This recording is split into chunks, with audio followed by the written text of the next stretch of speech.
Hi, நேற்று வீடியோவில் வீட்டு குழம்பு மிளகாய் தூள் தீர்ந்து போச்சுன்னு சொல்லியிருந்தேன். இன்றைக்கி அதை அரைக்கிற வீடியோ தான் ஷேர் பண்ணியிருக்கேன். எந்தெந்த அளவு எடுத்திருக்கேன்றதை நோட் பண்ணிக்கோங்க.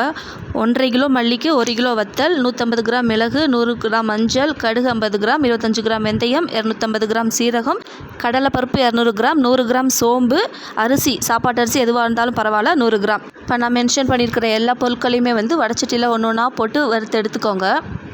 இதில் கடுகும் அரிசியும் மட்டும் நல்லா பொரியணும். இது எல்லாமே லைட்டாக மணம் வந்ததுக்கப்புறம் தனியாக எடுத்து நல்லா ஆற வச்சுக்கோங்க. கடைசியாக ஒரு கைப்பிடி அளவுக்கு கருவேப்பிலை சேர்த்து அதையும் நல்லா வறுத்து எடுத்துக்கோங்க. இது நல்லா ஆறணும்.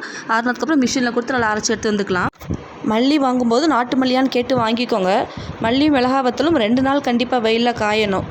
மிளகாய் வத்தல் நீங்கள் உடச்சி பார்க்கும்போது 2 உடையணும். அந்த அளவுக்கு மொறுன்னு காய்ஞ்சா நல்லாயிருக்கும். எனக்கு எல்லா பொருட்களும் சேர்ந்து மொத்தம் 3.5 கிலோ இருக்குது. எல்லா பொருட்களையும் வறுத்து அரைக்கும் போது சீக்கிரமாக வண்டி வைக்காது, நல்லா மணமாகவும் இருக்கும் குழம்பு. நாங்கள் எப்போவுமே இந்த அளவில் தான் அரைப்போம். உங்களோட அளவு என்னன்றதை மறக்காமல் ஷேர் பண்ணுங்கள். நாளைக்கு இன்னொரு வீடியோட சந்திக்கிறேன்.